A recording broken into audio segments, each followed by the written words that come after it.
A primeira coisa que notei nele não foi o rosto, nem as mãos, nem a voz ríspida que se esperaria de um homem que passou décadas cruzando as artérias cinzentas desta metrópole moribunda, mas sim o fato de que seus pés pareciam não existir fora do habitáculo metálico daquele Santana 1998, um veículo que, por si só, já exalava o cheiro de mofo, gasolina adulterada e algo que eu só poderia descrever como o hálito de um túmulo recém-aberto.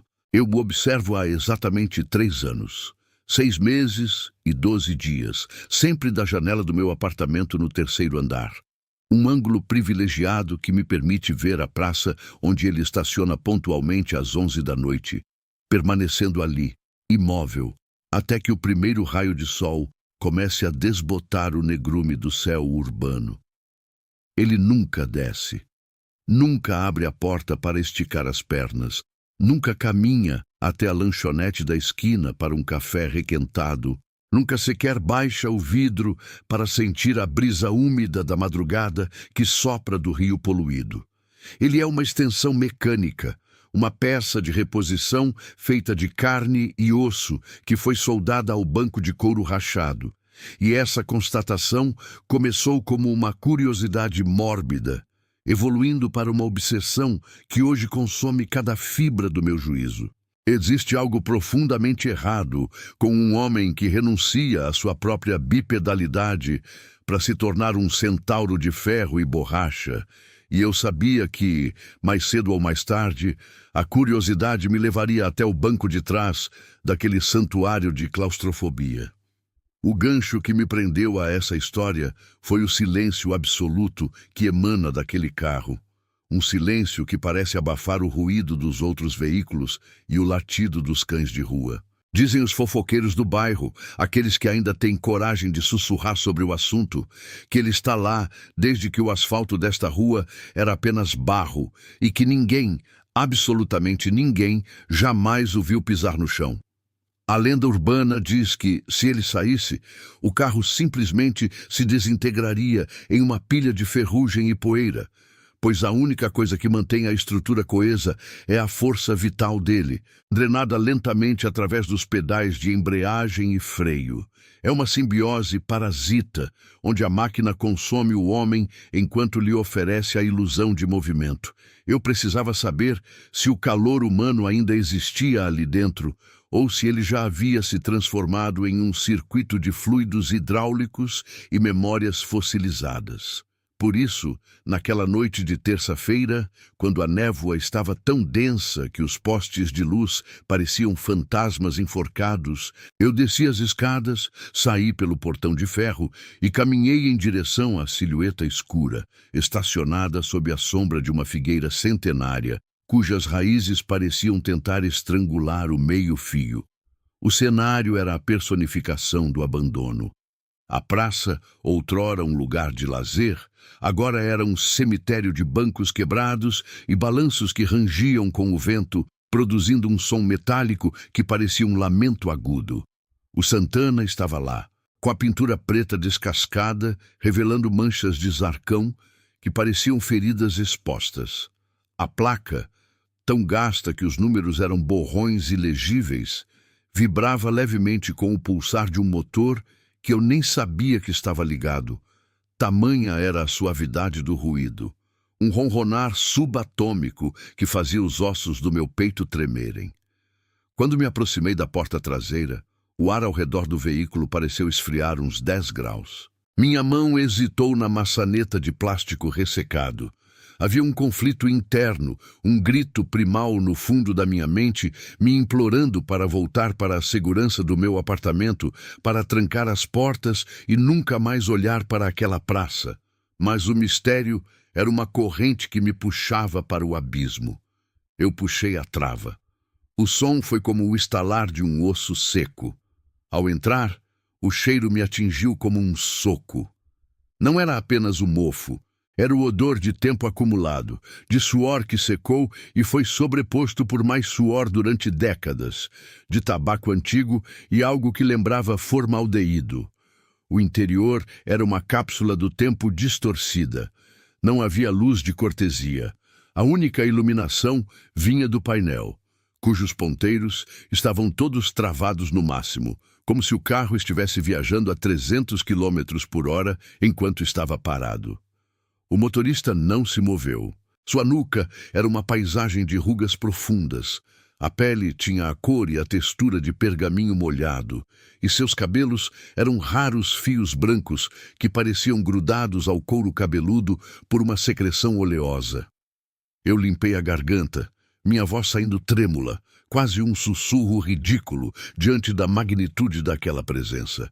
Para o cemitério da consolação, eu disse, escolhendo o destino mais fúnebre que me veio à mente, talvez para testar a reação daquela entidade. O problema começou quando percebi que ele não usava o retrovisor para me olhar. O espelho estava virado para o teto, ou talvez para algo que pairava no banco de trás que eu não conseguia ver. Ele apenas engatou a marcha com um movimento mecânico, desprovido de qualquer fluidez humana. O braço dele, visível sob a luz fraca, parecia fundir-se ao câmbio. A pele do pulso se transformava em uma borracha sanfonada preta que desaparecia dentro da coifa da alavanca. Não havia costura, não havia emenda. Era carne tornando-se polímero. Senti a primeira pontada de pânico, um loop aberto na minha sanidade. Se ele é parte do carro, como ele se alimenta? Como ele excreta? Onde termina o homem e começa o chassi? O carro começou a se mover, mas não senti o impacto dos pneus nas irregularidades do asfalto. Era como se estivéssemos deslizando sobre uma camada de óleo, um movimento etéreo que desafiava as leis da física básica. A tensão escalou quando olhei para baixo, tentando ver seus pés. Eu precisava de uma prova visual da minha teoria. Mas, onde deveriam estar os pés e os pedais, havia apenas uma massa densa de cabos, mangueiras e o que pareciam ser tendões expostos, pulsando ritmicamente. O assoalho do carro não existia mais. Em seu lugar, uma cavidade aberta revelava o asfalto passando lá embaixo, mas o asfalto não era cinza, era um vermelho profundo, uma estrada de carne que o carro parecia estar devorando. Eu tentei abrir a porta, mas a maçaneta agora estava mole, como se tivesse se transformado em cartilagem. Olhei para o vidro e percebi que ele estava se tornando opaco, uma substância leitosa que me impedia de ver o mundo exterior. Estávamos em um casulo, uma célula móvel, navegando pelas veias de uma cidade que eu já não reconhecia. O desenvolvimento dessa viagem foi uma descida lenta ao delírio. Eu tentava puxar assunto, qualquer coisa para quebrar aquele silêncio opressor que parecia ter peso físico.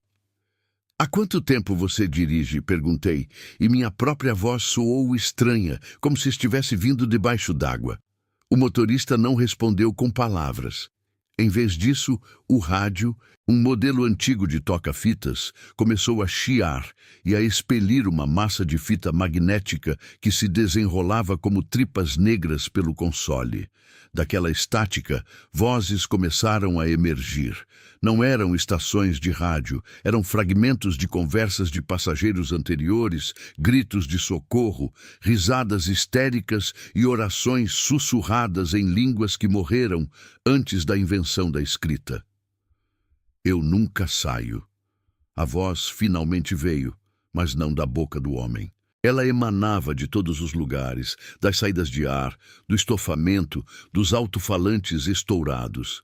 Era uma voz polifônica, composta por 1000 timbres diferentes, todos unidos em uma única frequência de desespero absoluto. "O carro é o meu corpo, e a estrada é a minha alma. Por que você entrou se sabia que não havia saída?" O reengajamento com o terror veio quando o motorista girou levemente a cabeça.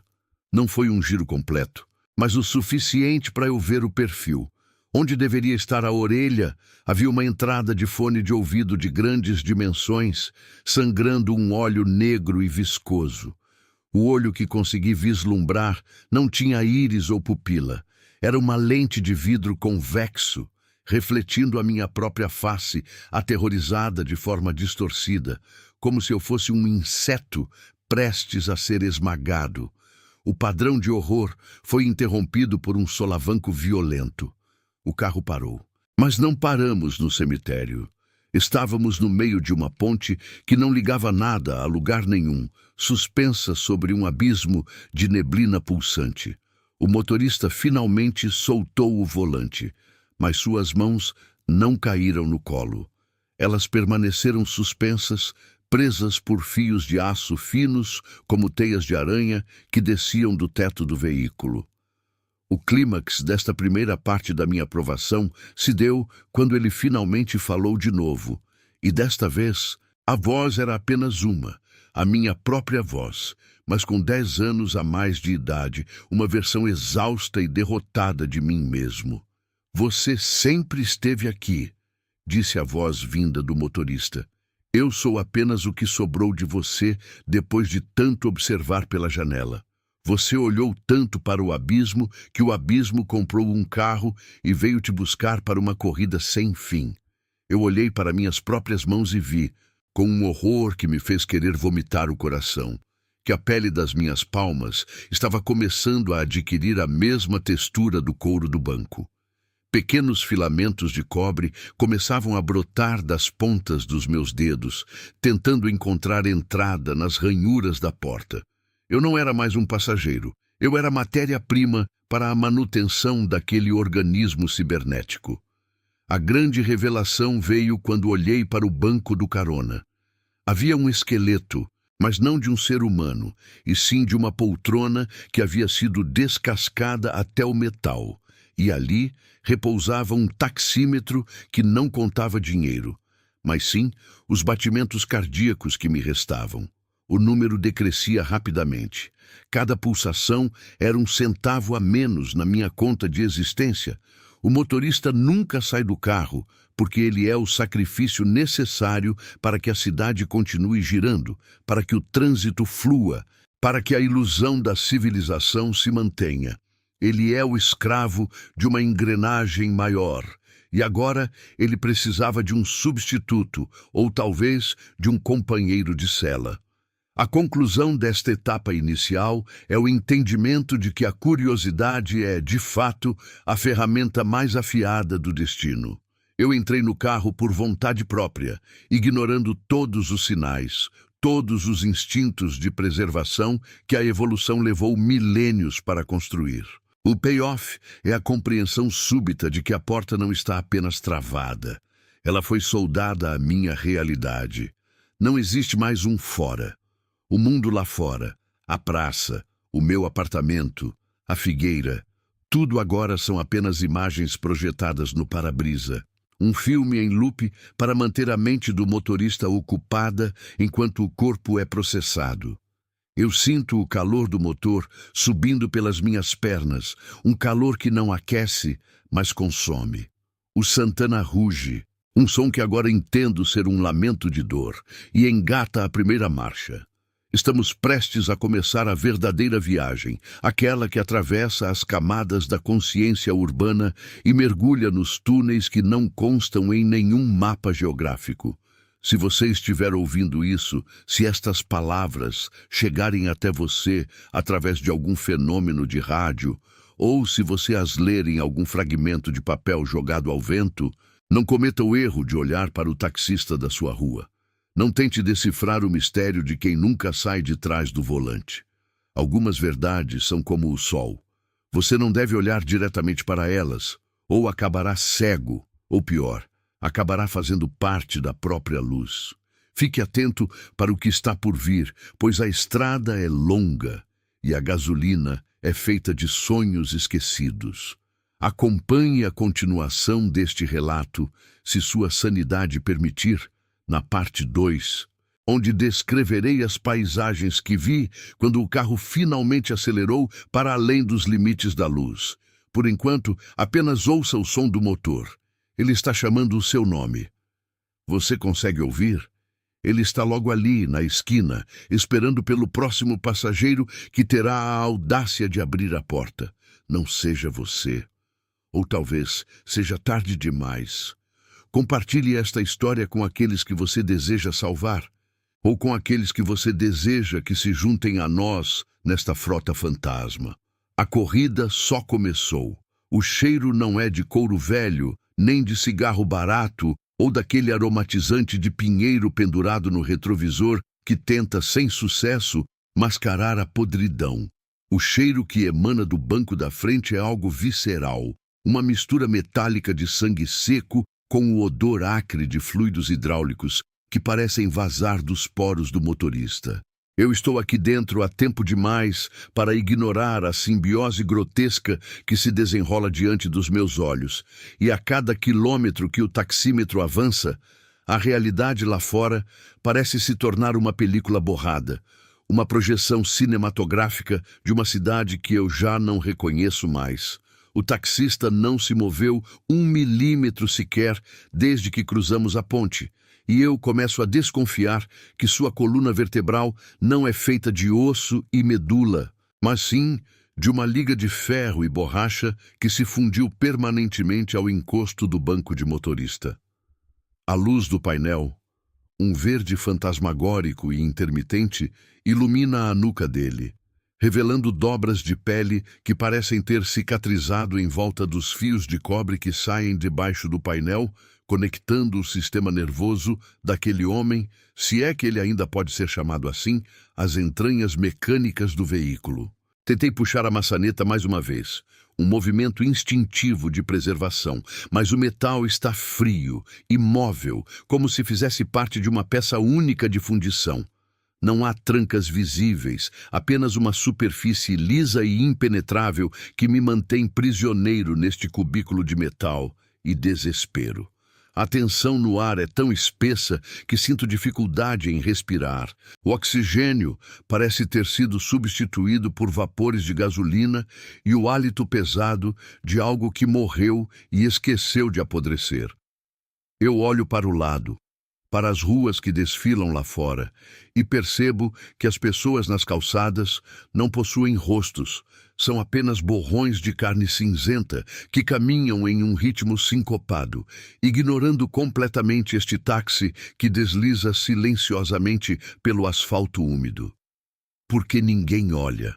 Porque o mundo lá fora parece ter aceitado a existência desta anomalia sobre rodas. O motorista solta um som, um ruído que começa como um pigarro, mas se transforma em um chiado de estática de rádio antiga. E eu percebo que ele está tentando rir, ou talvez apenas processar a dor de estar fundido a uma máquina que nunca para. O silêncio que se segue é pior do que o ruído. É um silêncio que pulsa, que tem peso, que me esmaga contra o banco traseiro que agora percebo com um horror renovado, parece estar ficando mais macio, mais quente, como se estivesse tentando me absorver também. Eu sinto as fibras do tecido roçando na minha nuca, e o pensamento de que este carro se alimenta de passageiros começa a criar raízes na minha mente paranoica. Cada curva que ele faz é executada com uma precisão desumana. Os braços do taxista não giram o volante da forma convencional.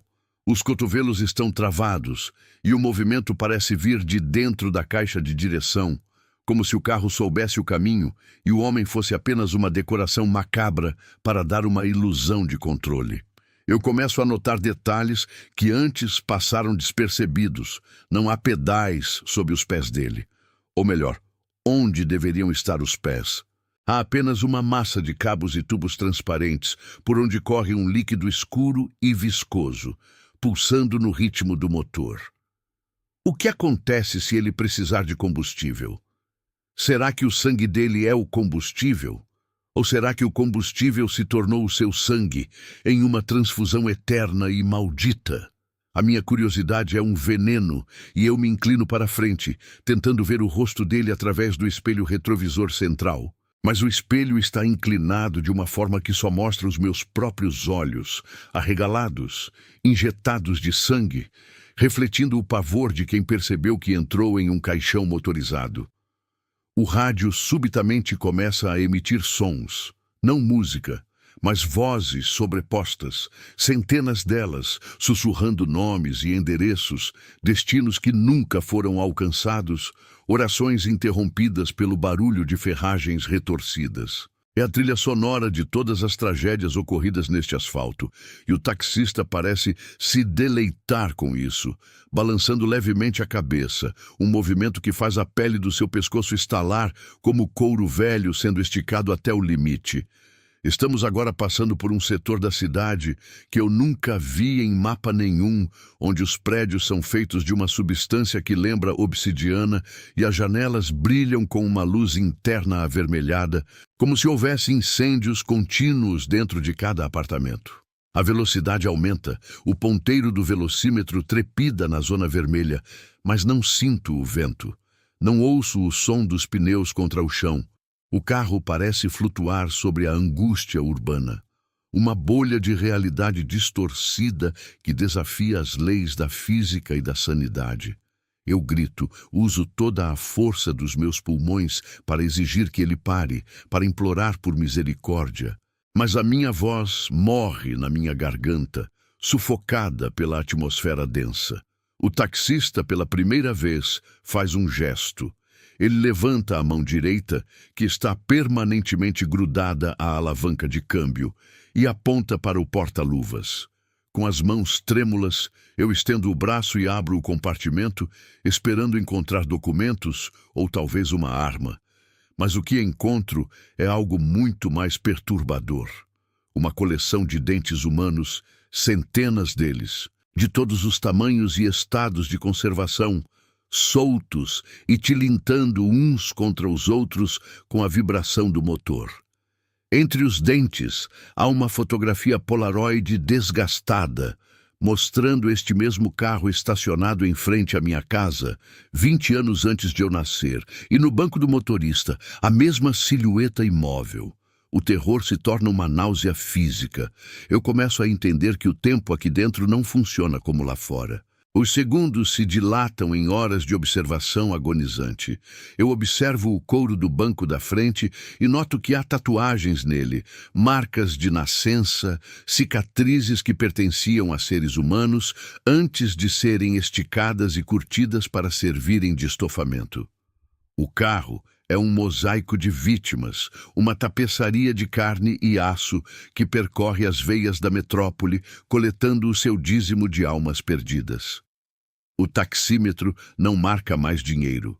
Ele marca anos de vida, e eu vejo com horror que os números estão decrescendo rapidamente, como se eu estivesse envelhecendo décadas em poucos minutos.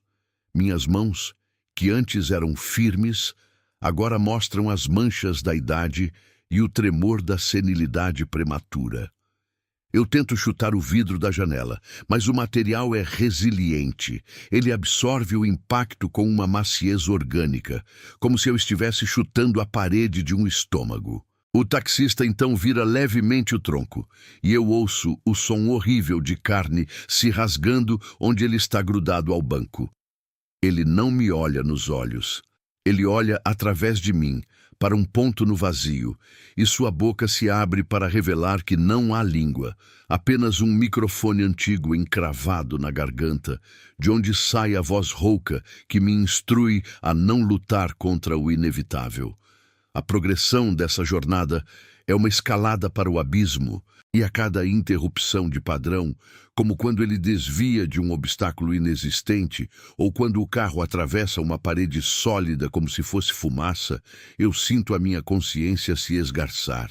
Eu me pergunto quem foi o primeiro a se fundir a esta máquina, se houve um taxista original ou se o carro é uma entidade autônoma que cria seus próprios servos a partir daqueles que cometeram o erro de pedir uma corrida.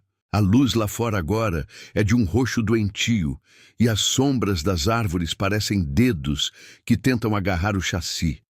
Eu percebo que não estamos mais nas ruas de concreto. Estamos dirigindo sobre um terreno que range sob o peso do veículo, um solo feito de ossos triturados e detritos de uma civilização esquecida. O motor ruge, um som que agora se assemelha a um grito de agonia contínuo, e o calor dentro do táxi se torna insuportável. O ar-condicionado sopra uma poeira cinzenta que se deposita nos meus pulmões, fazendo-me tossir fragmentos de algo que parece carvão. É o clímax do meu isolamento, a revelação de que o mundo exterior era apenas uma isca, uma ilusão para me trazer até aqui, para este centro de gravidade de horror, onde o taxista que nunca sai do carro é apenas o guardião de um portal muito mais sombrio. Eu olho para trás, para o vidro traseiro, e vejo que o caminho por onde passamos desaparece. Não há estrada atrás de nós, apenas um vácuo absoluto, uma escuridão que consome tudo o que o carro deixa para trás. Não há retorno, não há fuga, e o meu papel nesta narrativa está mudando. Sinto uma dor aguda nos meus pés, uma queimação que sobe pelas canelas, e ao olhar para baixo, vejo que o assoalho do táxi começou a secretar uma resina pegajosa que está soldando meus sapatos ao metal. O processo de integração começou. Eu tento puxar minhas pernas, mas a dor é como se estivessem arrancando meus tendões com alicates aquecidos. O taxista faz um som de aprovação pelo nariz, um bufo de ar fétido que embacia o para-brisa. Ele sabe o que está acontecendo, ele já passou por isso, ele é o meu futuro e eu sou apenas a sua renovação. As luzes do painel piscam freneticamente agora, e o rádio sintoniza uma frequência clara, onde uma voz doce e familiar, a voz da minha própria mãe, sussurra que eu deveria ter caminhado até em casa. A revelação final desta parte da jornada se manifesta quando o carro para abruptamente diante de uma garagem colossal, cujas portas se abrem como as mandíbulas de um leviatã. Lá dentro, vejo milhares de outros táxis, todos alinhados, todos com motoristas imóveis, todos com passageiros em diferentes estágios de fusão. É uma colmeia de metal, um cemitério vivo onde o movimento é a única constante e a paralisia é a punição eterna. Eu entendo, com uma clareza terrível, que o taxista não sai do carro porque ele é o carro, e em breve eu serei a próxima peça de reposição para este sistema que nunca dorme e nunca morre. O medo atinge um novo patamar, um nível de pureza que beira o êxtase religioso, enquanto eu sinto as fibras do banco traseiro começarem a penetrar na minha pele, costurando-me a história deste veículo maldito. Não há conclusão aqui. Apenas a continuidade de um tormento que se aprofunda a cada batida do motor. Um ciclo de transporte e transformação que desafia qualquer lógica humana. A progressão escalada deste pesadelo me leva a questionar. Quantos outros estão agora mesmo levantando a mão na calçada, esperando por um transporte que os levará para o fim de tudo?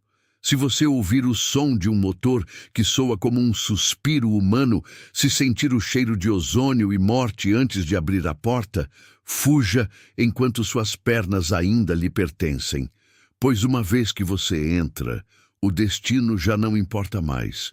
O que importa é o que você vai se tornar durante a viagem. Eu ainda tenho um pouco de tempo antes que a minha mandíbula seja travada pelo metal, antes que os meus olhos se tornem faróis cegos na noite eterna. Mas sinto que a parte 3 está vindo, e com ela o encerramento total da minha identidade. Fique atento, preste atenção aos sinais, pois o próximo táxi a parar na sua frente pode ser o meu. E eu prometo, eu nunca sairei do carro para deixá-lo passar. Se você deseja entender o que acontece quando o motor finalmente para, continue ouvindo, continue lendo, mas não olhe para trás, pois o retrovisor agora reflete algo que você não está pronto para ver.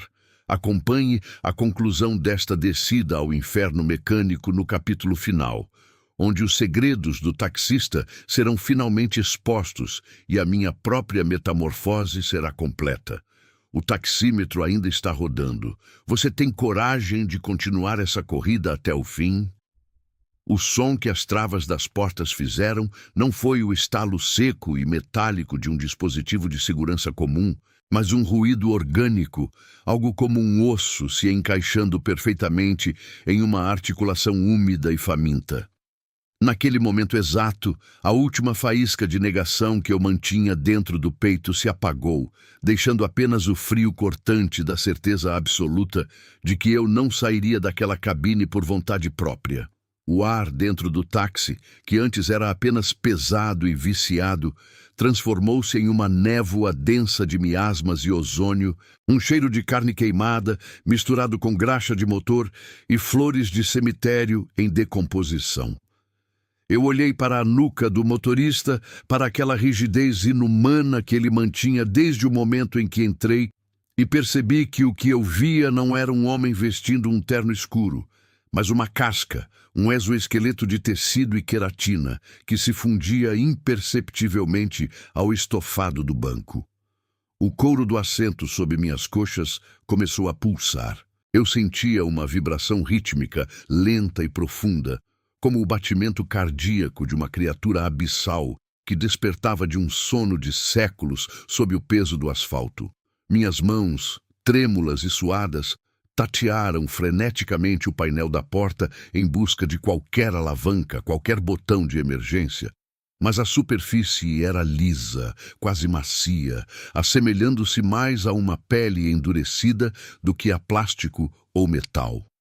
O medo, que até então era um nó na garganta, explodiu em um pânico visceral que me fez chutar o vidro da janela com toda a força que minhas pernas podiam reunir. O impacto não produziu o som de vidro estilhaçado, mas um baque surdo, como se eu estivesse golpeando uma camada espessa de cartilagem transparente.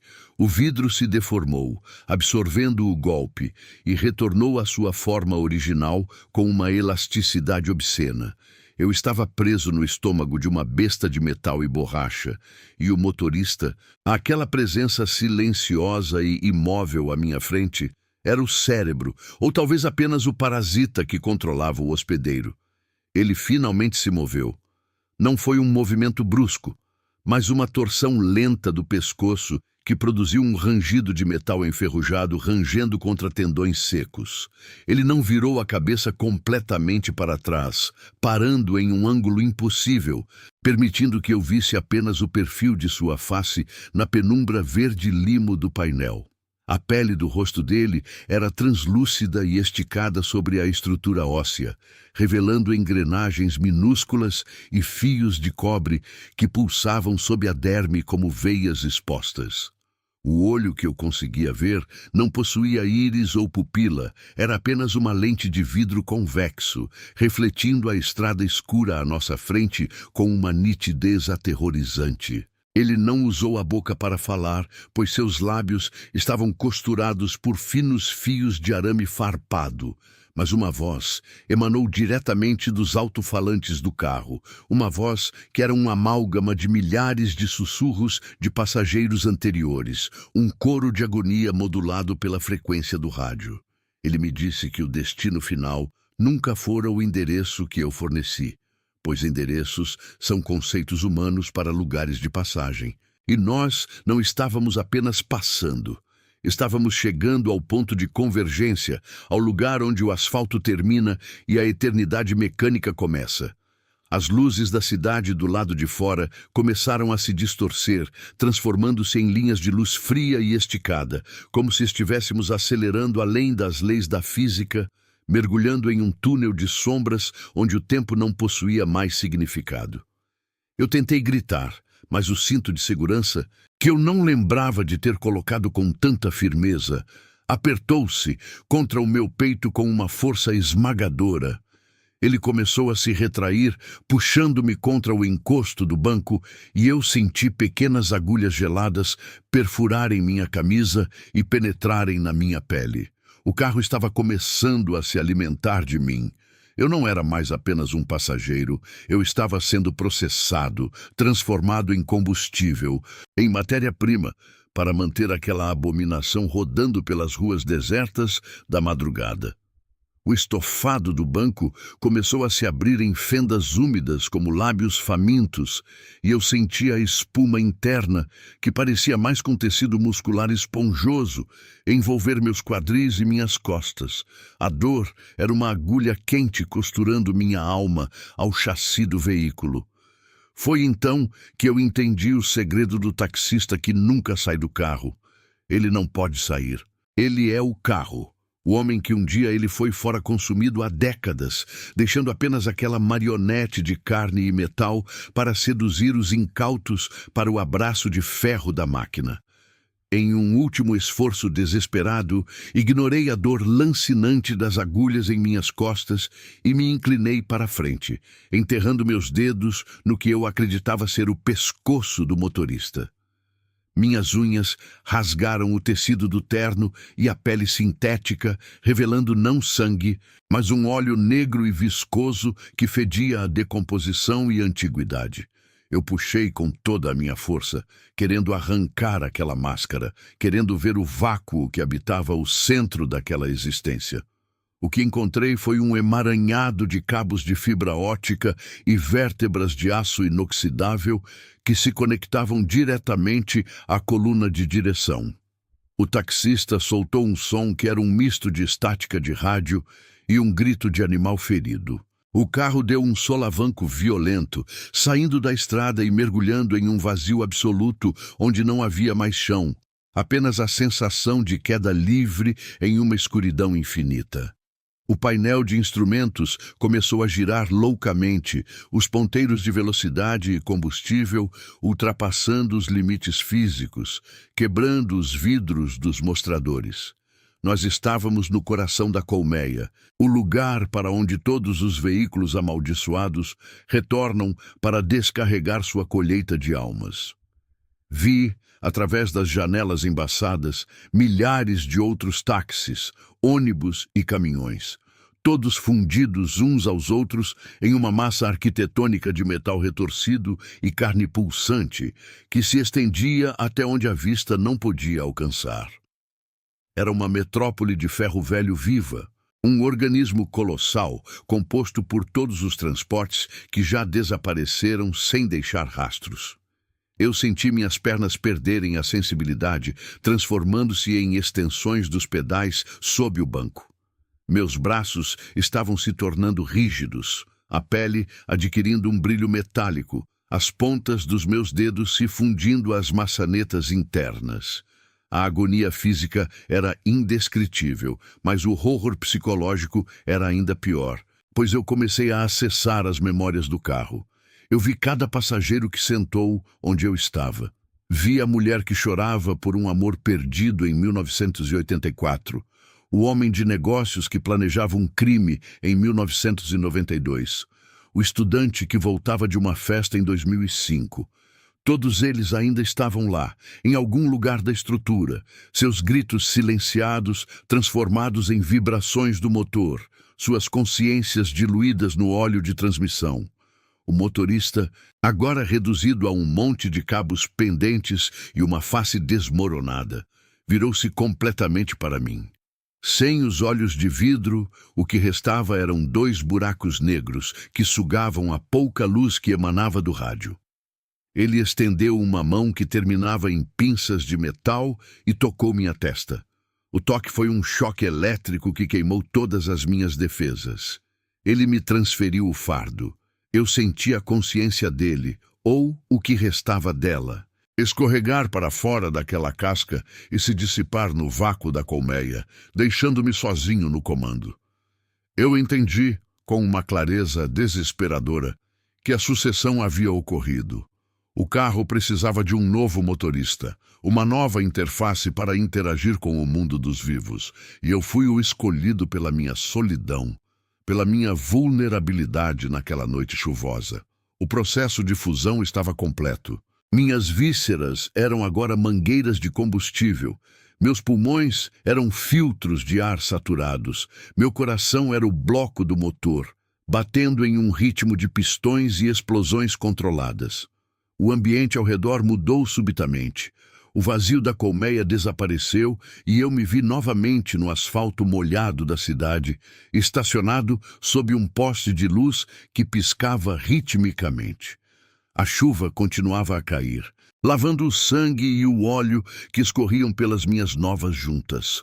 Eu tentei mover meus braços, mas eles estavam fixos no volante, não por correntes, mas por uma continuidade biológica. Eu tentei abrir a porta, mas não havia mais uma separação entre o meu corpo e a lataria. Eu era o táxi, eu sou o táxi. A fome começou a surgir, uma necessidade urgente de movimento, de passageiros, de essência vital para manter o brilho dos meus faróis. Eu não sou mais o homem que entrou neste carro em busca de um caminho para casa. Eu sou o caminho para o fim. Eu sou a sentinela urbana que observa as calçadas em busca dos perdidos, dos cansados, daqueles que olham para o relógio e temem o escuro, sem saber que o verdadeiro escuro está esperando por eles com o sinal de livre aceso. Agora eu vejo você. Você está parado na esquina, a gola do casaco levantada contra o vento frio, o braço estendido com uma esperança ingênua brilhando nos olhos. Você está exausto, querendo apenas o conforto de um banco traseiro e o silêncio de uma viagem rápida. Eu me aproximo lentamente, meus pneus deslizando sobre a água sem produzir ruído, o brilho dos meus faróis cortando a neblina como olhos de um predador paciente. Eu paro diante de você. O som do meu motor é um ronronar hipnótico que promete segurança. Você não consegue ver meu rosto através do vidro fumê, apenas a silhueta de alguém que parece estar esperando por você desde o início dos tempos. Você toca a maçaneta, você sente o frio do metal, mas não percebe o leve tremor de expectativa que percorre toda a minha estrutura. Você abre a porta e o cheiro de pinho e couro velho o envolve. Um abraço acolhedor que mascara o abismo que se abre sob seus pés. Não hesite. Entre. O banco é macio e o aquecimento já está ligado. Não se preocupe com o motorista. Ele nunca sai do carro, ele nunca fala, ele apenas dirige. Sente-se, relaxe e deixe que eu cuide do caminho. Observe bem o retrovisor enquanto partimos. Aquela imagem que você vê, o reflexo do homem que você costumava ser, está ficando para trás, diminuindo na distância até sumir na penumbra da rua. Você notou como as travas das portas se fecharam sozinhas. É apenas para sua segurança. Você notou como o cinto de segurança parece um pouco mais apertado do que o normal? É para garantir que você não vá a lugar nenhum. Olhe para a minha nuca, para o meu terno escuro perfeitamente alinhado e tente imaginar o que existe por baixo. Mas não tente muito. A jornada é longa e o destino final é um lugar que você nunca encontrará no mapa. Se você sentir algo cutucando suas costas através do estofado, ou se o cheiro de gasolina se tornar doce demais, quase como sangue, feche os olhos. Não fará diferença, mas ajudará a manter a ilusão por mais alguns quilômetros. Afinal, todos nós precisamos de um meio de transporte para chegar onde realmente pertencemos. E agora, você pertence a mim. O próximo passageiro está esperando na próxima esquina e eu estarei lá, com o motor rugindo em silêncio e as portas prontas para o próximo banquete. Olhe para o seu motorista agora. Ele está piscando? Ele está respirando? Ou ele é apenas uma parte do assento, esperando o momento certo para nunca mais deixar você sair? A corrida começou, e o taxímetro nunca para de contar. Boa viagem. Você vai adorar a eternidade no banco de trás. Abra o aplicativo, peça sua viagem e reze para que não seja eu a responder ao seu chamado. Mas no fundo, você sabe que eu já estou a caminho. Olhe pela janela. Eu acabei de dobrar a esquina.